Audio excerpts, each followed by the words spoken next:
All right, so this synthesis activity is kind of a hodgepodge of all of the reactions we've learned this term and potentially even a couple from last term.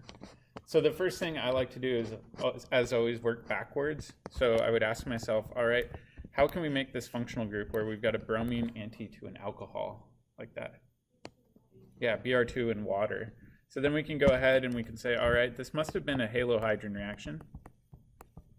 And going back further, like I said, one trick you can do is just keep this backbone as is, and we know that a double bond must have been in the center right there.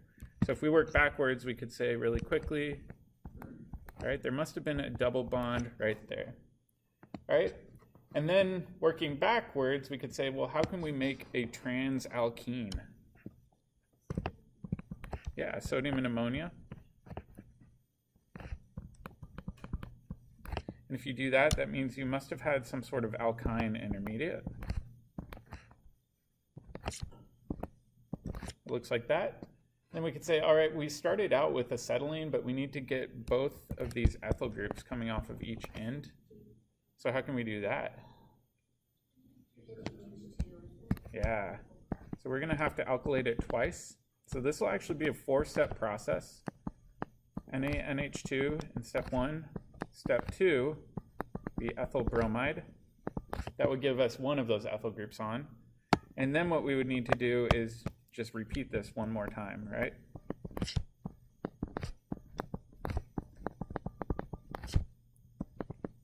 So this one's actually pretty similar to one of the synthesis problems we saw during our last activity set. I just threw on the halohydrogen reaction.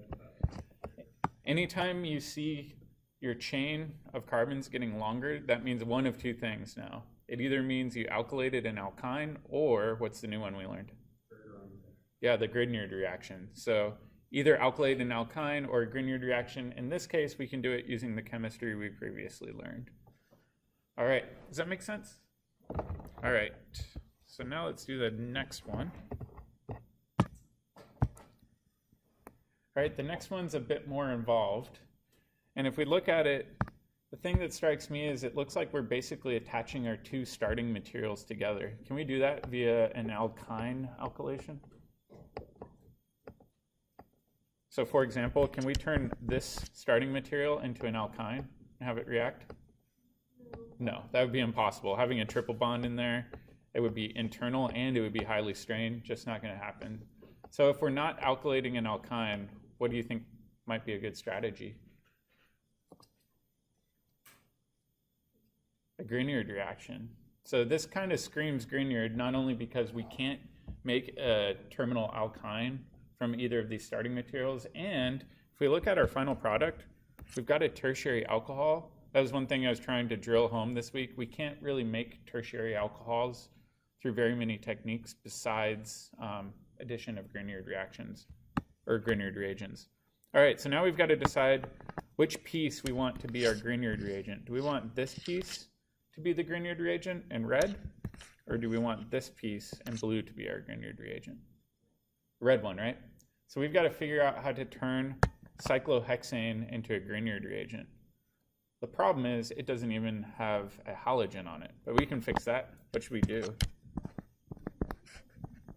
So if we do Br2 and UV light, we can get a halogen installed. All right, but it's still not a Grignard reagent. What should we add to make it a Grignard reagent? Yeah, magnesium metal turnings, and then some sort of ether solvent. Usually you'll see diethyl ether or THF, something like that. That magnesium will get inserted in between that carbon and the halogen. And then in this next step, we're going to use the ketone reagent that was previously given to us. Actually, let me slide this over more.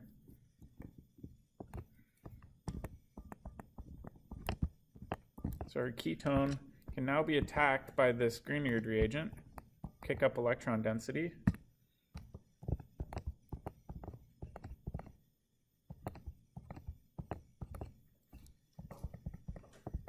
We'll have our alkoxide anion, and then how do we get to our final product?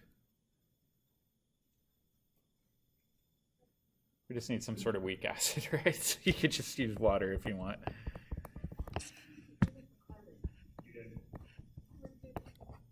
Yeah, if you count, right? We had 6 carbons here. They're still right there. And then for the other group, we had 5, which is 1, 2, 3, 4, 5. So all 5 of those carbons are still there. If you ever are stuck with stuff like this, it's really easy just to number them. It's a common mistake that people miss a carbon or add an extra carbon because they weren't paying close attention. All right, good questions. These make sense so far? All right, let's do the next one. All right, the next one, if we look at it, it looks like we gained a carbon. We can actually make this product 2 different ways. But what do you think we should try? Let's try the Grignard reaction because that's the new one we've been learning. All right, so if we do that, we know that we've got to change this into a Grignard reagent. That's the thing that already has a halogen on there, so it makes the most sense. All right, we could do that with magnesium metal and diethyl ether. So we can say, all right, methyl magnesium bromide. All right, so if we think about that, that's a really good nucleophile, but it's a nucleophile that can only add into ketones, aldehydes, and esters. We've got an alkene. So how can we change this alkene into something that the nucleophile can attack?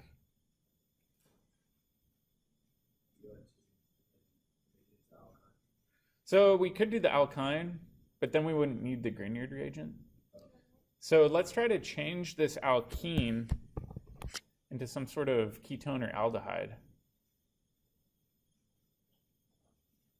What I would probably do, let's change this to an alcohol. And then once we have that alcohol, we can change that alcohol to an aldehyde, right? So now we've got to fill in those missing reagents. What do we need to make the alcohol? Yeah, hydroboration oxidation. And I'll show you some tricks in a second too to help with some of the planning. And then what do we need to oxidize the alcohol to the aldehyde? Meaning this step.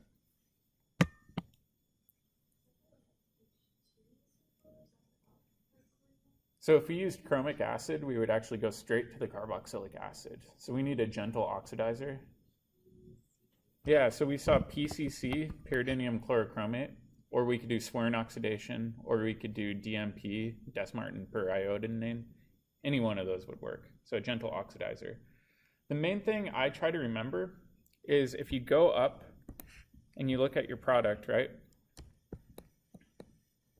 I'm going to highlight this all as green. So this part looks really similar to this part right here, right? Same kind of backbone. And then the second piece we need to install is this methyl group, which must have been installed kind of on that side. So sometimes even just color coding the pieces that you're trying to put together can be really helpful. If we had made a ketone, we wouldn't have had the alcohol on the correct carbon. And so we would have had to have gone back and fixed that. All right, so now we've got that part set up. Now we can treat this with methyl magnesium bromide that we already made, and then water to help quench it.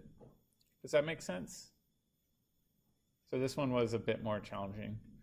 If you go through the last part of the alcohol chapter, he's got a section on synthesis strategies.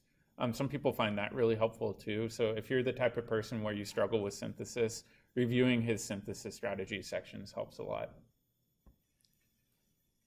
All right, next one. If we look at it, it looks to me like we lost a carbon for this next synthesis problem. What's the only way we really know of for losing a carbon? Ozonolysis, right? And to me, it looks like we lost one carbon. All right, so to do ozonolysis, we need to have an alkene or an alkyne. So our first step should probably be some sort of elimination reaction, right? So our goal at this point is to form some sort of alkene And then with that alkene, we can do ozonolysis.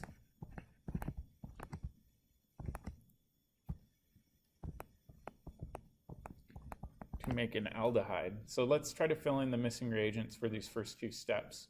So going from the alkyl halide to the alkene, what do we need? Yeah, we could use sodium hydride. Could we use sodium hydroxide, NaOH? What would NaOH do? Substitution, right? So we want a non-nucleophilic base for this one to avoid any unwanted substitution chemistry. Then ozonolysis, we said, was going to be ozone, followed by some sort of reducing agent. It could be DMS, it could be zinc and water, it could be a bunch of different things. All right, now we're really close. How do we go from this aldehyde to this alcohol? Sodium borohydride. Yeah, sodium borohydride. And some sort of alcohol solvent. We could just say methanol if we want. It doesn't really matter. Would it work with lithium aluminum hydride? Yeah, it's just kind of overkill. So in general, you want to go with the gentlest reagent that will get the job done. Does that make sense? All right, number 5. All right, so this one looks like we're trying to attach these two pieces together. Again, I would try to go with the Grignard reaction for this one. And let's try to break it apart and analyze our product. So to me, this orange part of our product right here looks a lot like the two methyls here and the oxygen, right?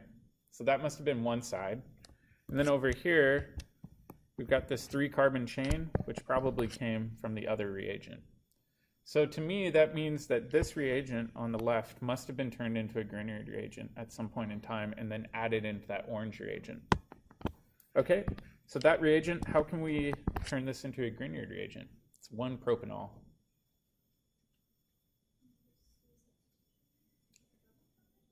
Yeah, so how can we convert an alcohol to some sort of halogen? PBr3, sure. That's one of our new ones. So phosphorus tribromide.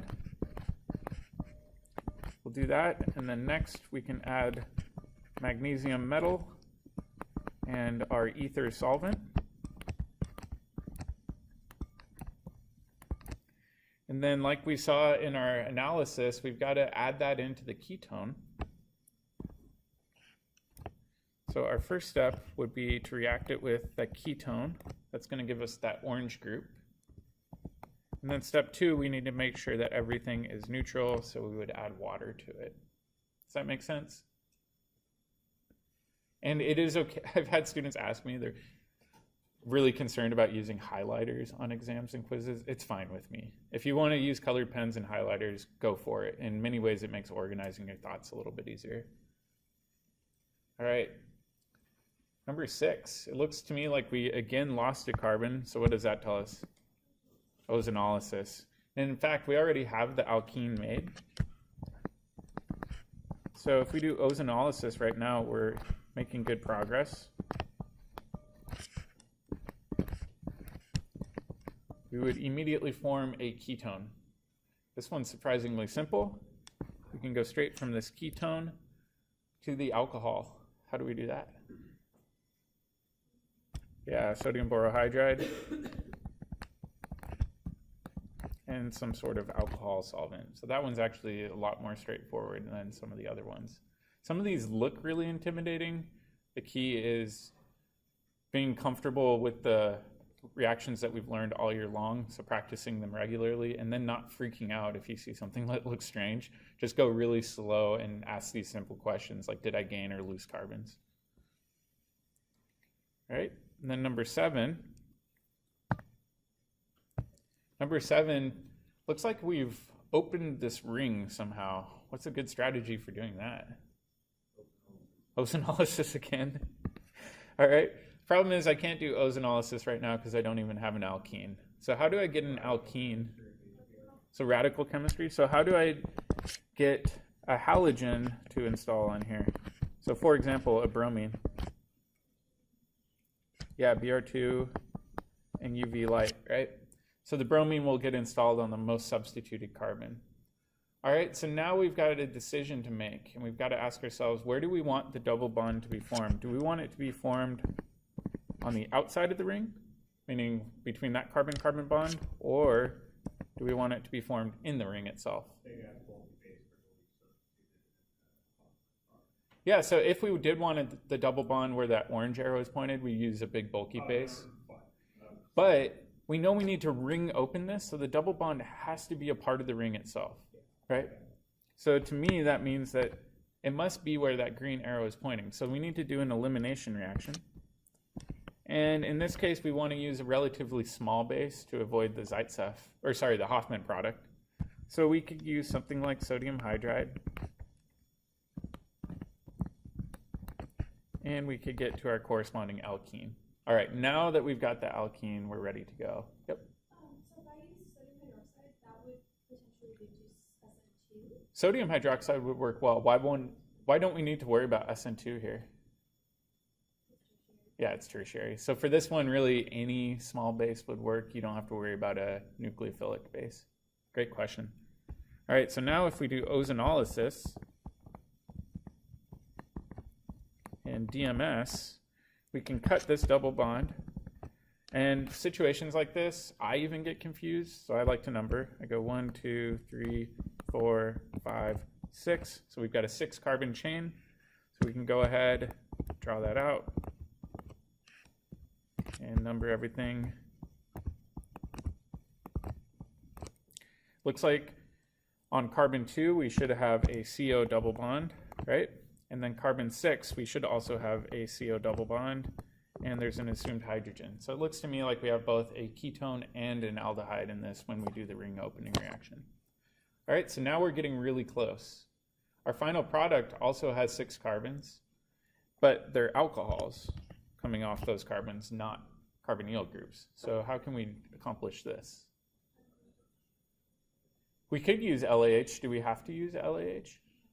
We could use NABH4 because that will reduce both ketones and aldehydes. LAH isn't wrong. It's just more powerful than you necessarily need. So we'll use NABH4 and methanol. Does that make sense? So I'm trying to get us to use chemistry from all 3 chapters as much as possible. Or 4, I guess. All right, the last one. This one was pretty challenging because I left it purposely open-ended. This was very much the challenge problem on there. I'm just going to give us a head start and tell you these are the 2 alkenes that make the most sense. So if we look at it, we again need to do some synthetic planning.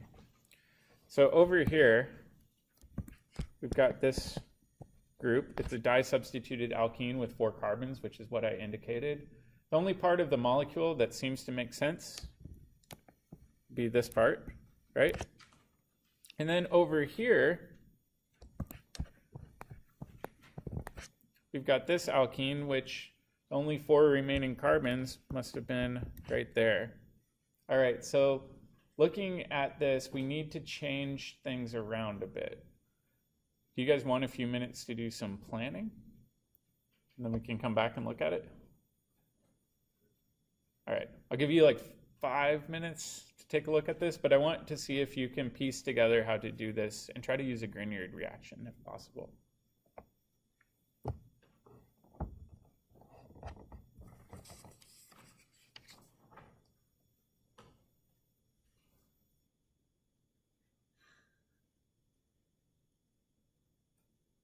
If you get stuck, you can let me know and we can work through it together. Just like giving people a little time, otherwise people just watch me and they're like, oh, all this is easy. They never actually go through the process.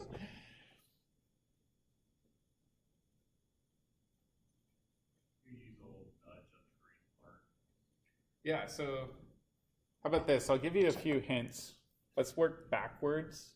So for example, we're going to make this ketone in our final step. How can we make a ketone? Yeah, we can oxidize an alcohol. So prior to this step, it's very likely that what we had was some sort of alcohol coming off of this position, and we could oxidize that using really any oxidant that we want. We could use chromic acid, we could use PCC, we could use a Swerin oxidation, we could use DMP. Doesn't really matter. I'll just pick PCC. All right, so now looking at that, again, breaking it apart, we've got this green piece over here. We've got this orange piece over here. Which side do you think was the Grignard reagent that was added in? The orange one. All right. So now we're making good progress, right? So now we've got to figure out how to make that orange piece into a Grignard reagent. So let's stop working backwards for the time being and focus on that part. Okay, so this one, how can we change this piece into a Grignard reagent? Yeah, so if we treat this with HBr, we would get that. So what else do we need? Peroxides, yeah. So let's throw in some ROR.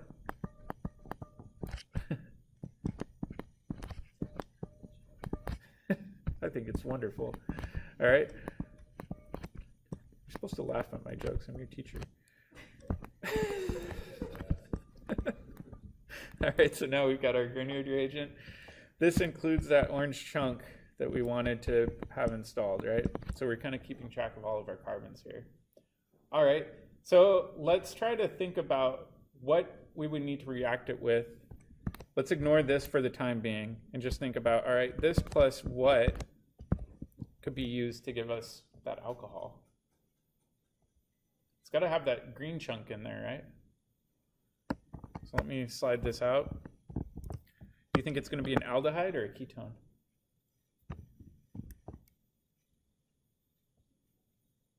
So let's check both, right? We've got 4 carbons we need to install. We could have the double bond right there with the hydrogen sticking out. Or do you think it would make more sense to have a double bond somewhere like that?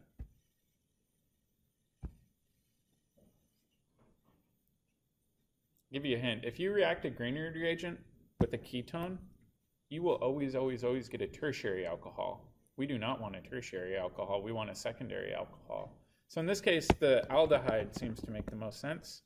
So let's actually change this. Sorry, I'm going to just clean up my reaction arrows. So step 1 would be to react it with that aldehyde to give us our secondary alcohol. Step 2 would be to treat it with water. All right, now the tricky part. How do we get from that green alkene, one right here, to the aldehyde? So this is kind of, in my opinion, the trickiest part of this reaction. So if we want to, we could make an aldehyde through ozonolysis, but then we'd be chopping it into 2 pieces, so that's not really a good approach. What's another approach we know for making an aldehyde besides the ozonolysis? What was that? 9-BBN, all right? So let's actually break this down, and I'm going to show this down here, just because I'm worried we'll run out of space. All right, so our goal is to convert this to an alkyne, right? Because an alkyne we can treat with 9-BBN and make an aldehyde without losing any carbons. So what I would do personally is treat this with HBr. You could get bromine installed like that. Then if you treat this with potassium terbutoxide, you get an alkene like that, right? Your Hoffman product. And then how can we change this to an alkyne? I would do Br2.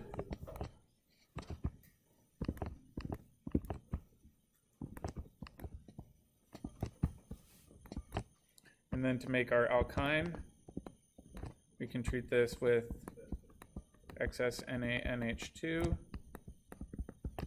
followed by water. And it was kind of a pain, but we got there.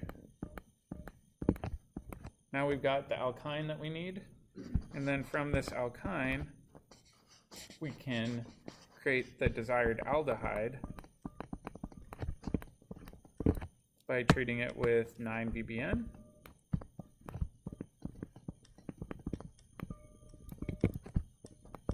Sodium hydroxide and hydrogen peroxide. So it's kind of a roundabout way to make that aldehyde from our starting alkene, but you can see we're using reactions from chapter 9, chapter 8, chapter 9, chapter 10, chapter 10 and chapter 13 now. So we're using a lot of different chemistry to make this work. Does that make sense? So this one was most definitely more challenging than what I would throw on a normal exam. This is really if you want to just super push yourself to see if you can do this problem solving. Make sense? Yeah. So if you have an antimicrobial bromide, you have to use your magnesium to get it in that position? Oh, sorry. This peroxide is unneeded. I was just getting stuck on that previous step. My brain wasn't working. All right, any other questions on these? I'll keep this in the OneNote notebook so you can pull it up, review it at your own pace, and then the recording will be posted online too. All right, stop the recording then.